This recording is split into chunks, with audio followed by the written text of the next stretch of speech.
friends, I'm T.W. Wright and welcome to the Whiskey Study.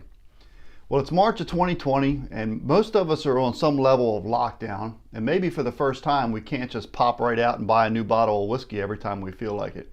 And you may be looking at your collection and thinking, it's getting a little boring, or you're getting a little stuffy here with the same bottles. So I wanted to talk a little bit about how you could take some of the bottles in your collection and you could not just taste them, but taste them together and taste them apart. Maybe find something a little bit interesting in your same old collection. So let's get started.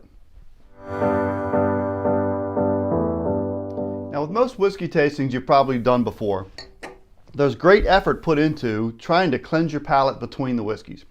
We'll drink water, we'll eat soda crackers, we'll do other things to try to get whatever flavor of a whiskey that's on your mouth that you just drank completely washed away, completely gone, so when you go into the next whiskey, no influence from the first whiskey affects the second. Now, what I'm going to suggest we try this time is actually using the interface between those two whiskeys to kind of create something new and interesting. Now, there's a thing called least noticeable difference that scientists use to talk about the way humans sense different things. And what they find is that with all of our senses, whether it's our sense of touch, hearing, sight, smell, there's a least noticeable difference, and it's around 5 or 10%. And what that means is that anything that your body gets used to, whether it's the touch of something like your clothing, a temperature in a room, your brain stops thinking about it after a while. When you walk into a room, you might notice, oh, this room is colder than the room I was just in. But after a few minutes, your brain stops thinking about it because it gets used to it. Now, if the temperature were to go up or down by 10%, you'd probably realize that it happened. If it went up or down by a few percent, you wouldn't pick it up. It's the same thing with a touch of a weight of clothing. You don't sit around and think about your clothing all the time, but if all of a sudden your clothing became heavier or tighter by 10%, your brain would pick it up. And so it's true with everything. You notice things that are different and your brain stops paying attention to things that are the same. So I'm going to talk about how we can use that to have some fun with things that our brain's already used to with whiskeys in our own collection. So let's get started with this. So I pulled some bottles of whiskey out of my collection. They're just a bunch of different bottles, and a lot of them are pretty common, and you've probably tasted at one time or another most of the bottles here on this table. What I want to do is kind of give you some examples of the way I can use just some of the random bottles in my collection that I've grouped together in ways that I can take advantage of that least noticeable difference and have fun tasting whiskeys, the same old whiskeys that maybe I'm used to, in a different way. So let's talk about some of the ways that we're going to use the commonalities and the differences in a whiskey together to create a little bit of an interesting experience here. So I got a couple groupings here. The first grouping I have here is 3 bottles. They're all Scotch whiskeys. I got a Glenmorangie Lasanta, I've got an Aberfeldy, and I've got an Old Putney.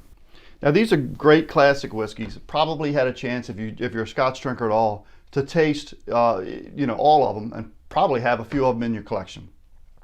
So the interesting thing about these, when you put them together, is 2 of them, Aberfeldy and the Old Putney, are both ex-bourbon barrel whiskeys. So they're aged in ex-bourbon.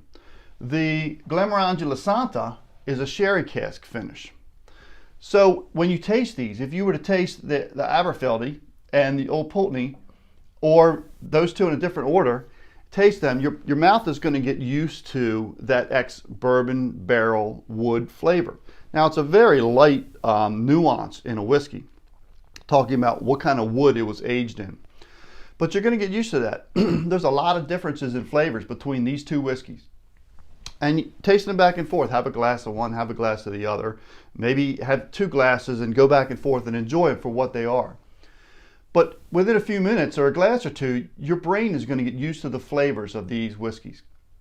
Then when you go on to this whiskey, there's going to be something that's different. The grain's not different because they're all single malts. They're all using that malted barley. The age, there's variations with the age. That's not going to come off as a drastic difference either. But the one thing that's going to be different for this is that this is a sherry cask finish, and these are ex-bourbon. So you're going to see probably that your brain will be able to immediately pick up that difference. That subtle difference that if you were just randomly going around drinking whiskeys, maybe drinking it with, with a lot of friends over or out at a bar, that you wouldn't have picked up before, but now that you're home by yourself with your collection and you're tasting it like this, you may be able to, for the first time, or a little bit better than previous times, be able to pick up the difference with that sherry cask finish. It'll really jump out at you because it's something different and your brain's not used to it with these two. Now what's really cool about it is when you first taste it, the first few sips, see if you can taste it. See if you can discern the difference in the type of barrel that's used with that.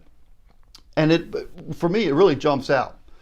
And then you have a few sips, and then you have a few more. And as you're drinking it, your brain starts to get used to that also. And your tongue will get used to that sherry cask. And pretty soon, what was really loud in the room with that difference in the type of cask will kind of quietly settle down. Your brain will get used to that too. And you'll be able to taste all the other nuances in that whiskey. And that won't be the thing that grabs your attention. And it'll almost be as if when you went and had your first few sips of that whiskey, it's like a totally different whiskey. And then it slowly becomes the whiskey, that Glenmorangie La Santa that you're used to drinking. It's almost like a different whiskey in between the two of them.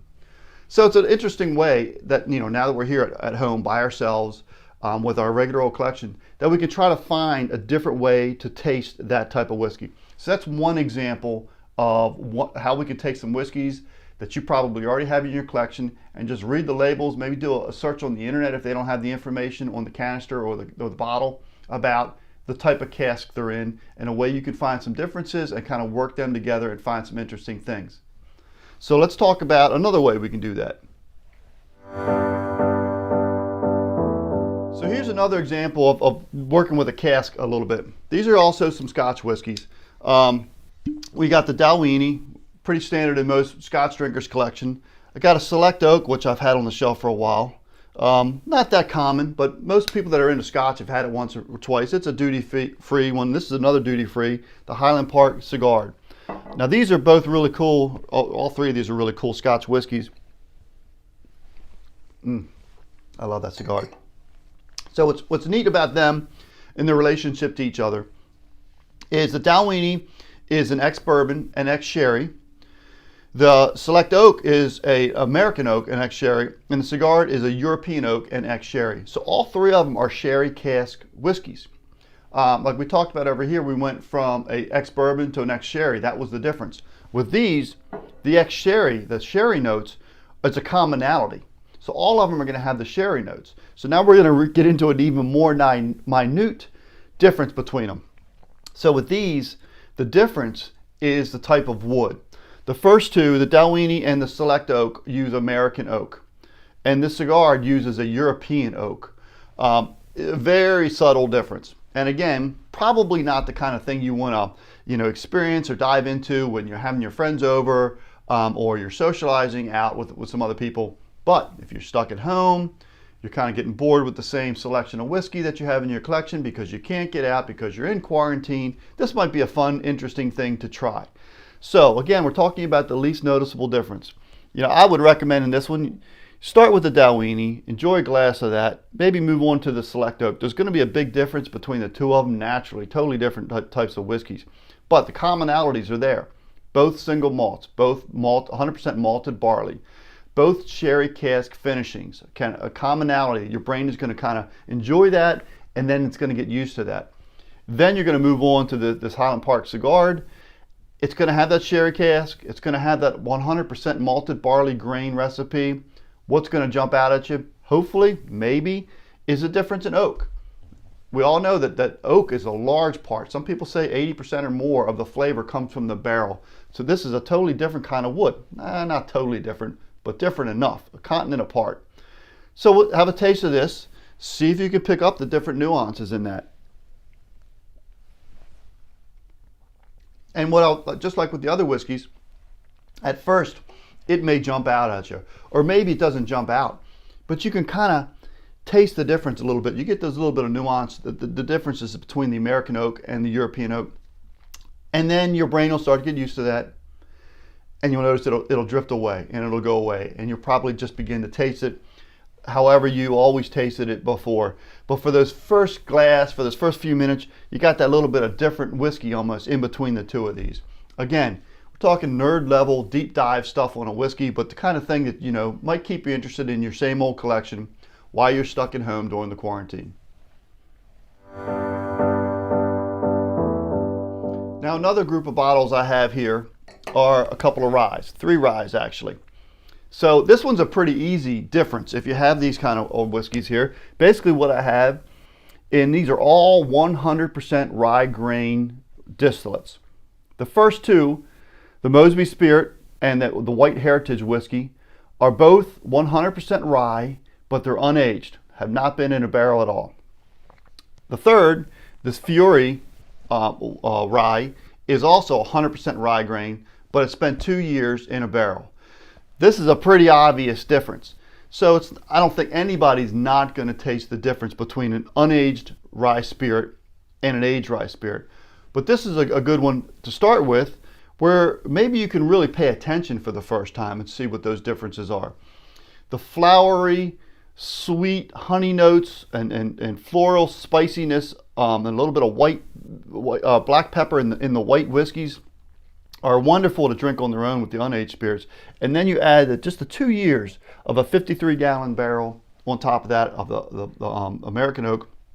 Really has a great flavor, and it's a lot of fun to really pay attention. And what you'll see, again, as with all of these groupings, when you first go from the white whiskeys to that aged whiskey, is that wood flavor is just going to pounce on you. It's going to jump out because your brain's gotten used to the wonderful floral and sweet notes of the unaged rye, and then all of a sudden it gets hit with the oak. 2 years in a 53-gallon barrel is not a long time. That's by no means a lot of wood aging, but it's going to just tumble on you when you taste it like this for the first time. You're really going to be able to appreciate, notice, and separate out those oak flavors.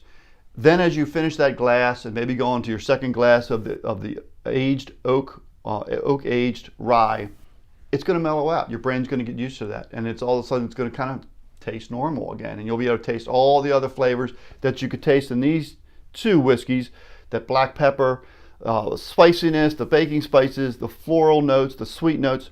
All of that's going to then kind of come into this whiskey also as your brain kind of gets used to all of that stuff and your palate gets used to all those flavors together.